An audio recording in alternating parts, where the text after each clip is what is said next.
Okay, this should be a fun one. Got a longtime friend in the building. Watched this man before he blew. Seen him rise to the top of the charts, become an international celebrity.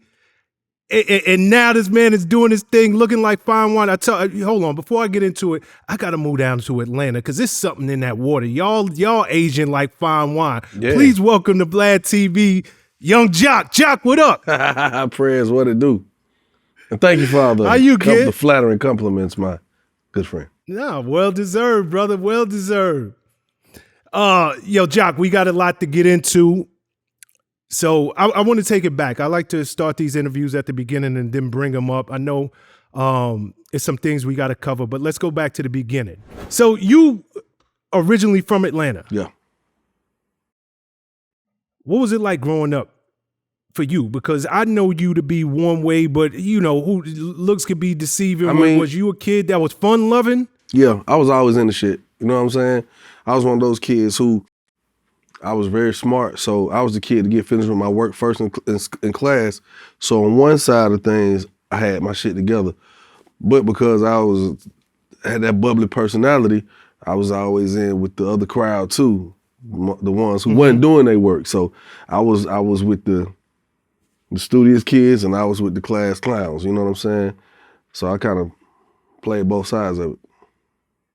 Yeah, because the Joc I know, and that's one thing I always credit to you, and we're going to get to this, your work ethic has always been top notch.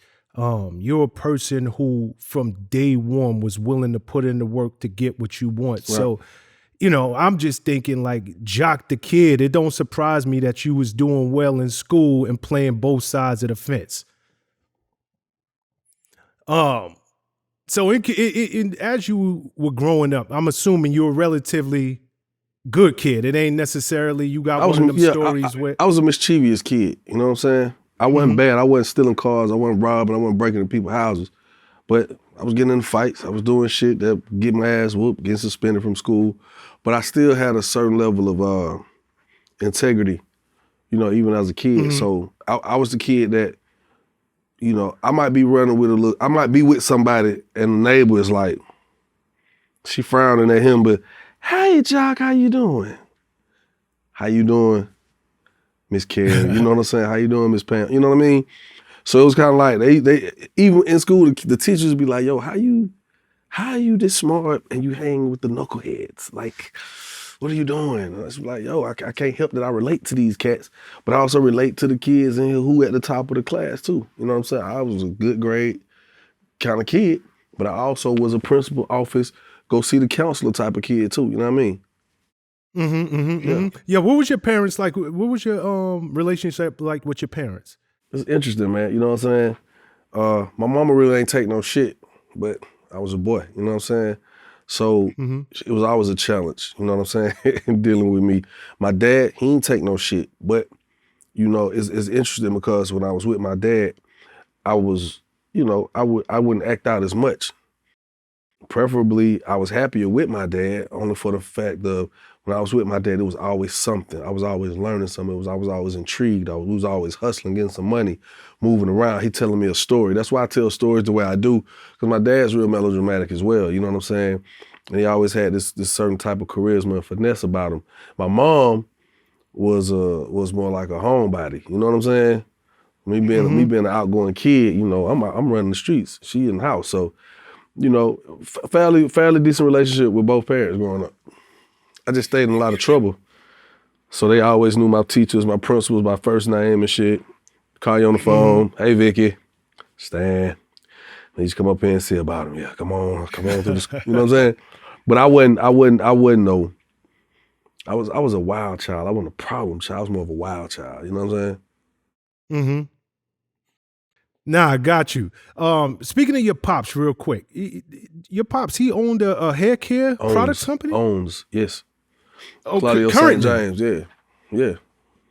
Tell us about it for a second. It's kind of interesting because a lot of people don't know that I'm slick shy. Like I have anxiety attacks all the time. People don't know it, you know what I'm saying? Because, you never call it out. But I have anxiety attacks around people. because sometimes I just don't want to be around people, a certain energy, and I wouldn't understand. But when I would be like, we would be at a car wash just selling the air fresheners and stuff. Whenever I saw a pretty woman, I would get shy, freeze up. Like, I don't know, I can't sell her.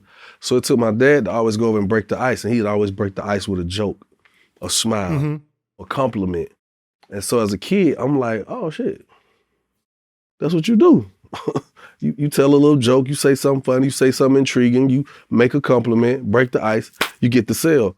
So that kind of sums up how I am with people, how, me being a people person, how I'm always breaking the ice. I can walk in the room and it could be tension in the room, and I can walk in the room and break it, bow, 10 seconds. Everybody, boy, you crazy, yeah, cool. And I can walk out and that synergy left behind. So, it was like that with Pops, but the haircare line, Claudio St. James, he got this stuff right now called the Jelly. That shit is some of the best selling shit on the market right now. You know what I'm saying? Because these braiders, they're using it to grip the hair like an edge control. So it's great for edge control. But when the girls get their hair braided, or you get your hair braided and plaited, they have to put something on their hair to be able to grip the hair and hold the hair in place. So it's one of the best selling products right now on the market. He's doing this thing. I'm very proud of him because I've watched my dad work for decades, and to see him at the point he at now where he actually balling. I mean, he always got money. I never saw my dad broke, ever. I don't think I ever saw my dad broke. You know what I'm saying? If he was broke, shit, I didn't know because we had so much shit around. When you got shit, it don't look broke. You know what I'm saying? Did he help you get a jingle with Revlon? Nah, he didn't. But what my dad would do though, like, he would encourage me when we go on the road and shit. I never forget him buying me these composition books. He'd be like, right. You ain't gonna just sit over there and rap that shit and don't remember. Write that shit down. And I'm like, all right. So that like that. But a cat by the name of Marcus Brown, who was managing me, introduced me to Shayla Simpson, who actually was, she worked for Revlon. And Shayla had that relationship with Revlon, and they needed a jingle for their Lot of Body line. And that's how that came about. So that was my first real check as a adolescent, I say, because when I was younger, I was in groups. We won every talent show we did as a kid. So I can't say this was my first check, because those were checks. We made money, but as an adult, as an adolescent, this was my first check where our name was written on the check, and we were able to cash it and see, compensation for our services rendered. Yo, that's dope. So you literally received a check from Revlon for writing the jingle. Yeah. That's dope, y'all. Yeah. Okay, so school me. Where did the music come in your life at? So I always, to be honest with you, Prez, I was always like the entertainer of the family, or one of them, because it's a couple of them in my family. Like a lot of my cousins on my mom's side, are very animated, just as myself. So when people get around my family, they be like, oh shit, you ain't the only one. You know what I'm saying? And my Aunt Nedra, she used to always she used to always have us doing shit on the porch, because my Aunt Nedra was the youngest auntie of my mom's sisters and brothers. So by her being the youngest, she was way younger than them, so she was closer to us. So when we be at my grandma's house, we with Auntie Nedra. And so Auntie Nedra sitting here bored and shit, got us doing shit, and it was just one of them things. I'll never forget her having me rap J-A-R, all the letters of my name, cutting and scratching all the aspects of my game. You know what I'm saying? That was the first time, and we do these little fast talent shows on the front porch and shit. And when I would do it, I always put a little extra into it. I run the house and put on something for, costume, accessories, the purpose of just, we having fun, might as well go all out. So whenever I would do it, whenever I did something, my cousins would always react just a little bit more. And I felt like that was the inkling to me that said that, you know what, I could do whatever I want to do if I just do a little more. If I do a little more than what everybody else doing, not just a little more, but if I do more, and put more into it, more emphasis on the creativity and the delivery of what I'm doing, I always get a better outcome. So that's always been my mindset since a kid. Got you. Okay, so speaking of a kid, you had your first kid when you were 17, no? No. I had my first. How old was you when you had your first kid? My first kid I was 20. Oh, you was 20? Yeah, I was 20. So by that time, did you have your record deal? No, hell no. But By the time I had my first son, Money, my oldest son, I was already destined for this shit at that point because I was working, I was touching shit, I was dealing with people, you know what I'm saying? I was moving around, you know, my girl Miss B, you know what I'm saying? Got her with Nitty. You know, Chino introduced me to Nitty. I introduced Miss B to Nitty. Nitty took Miss B over to So Def with JD and Zumba. Mm-hmm. So when me and her got our thing going, because I was a hype man, but I also played like that liaison too, because I knew how to talk to people. I knew how to break that ice. So all those relationships while I was moving around, I was actively just making sure I reached back out to people. So I'm in all these different cities and markets, and I know the DJs, I know the promoters, I know the dope boys in these markets, I know a few strippers in these markets.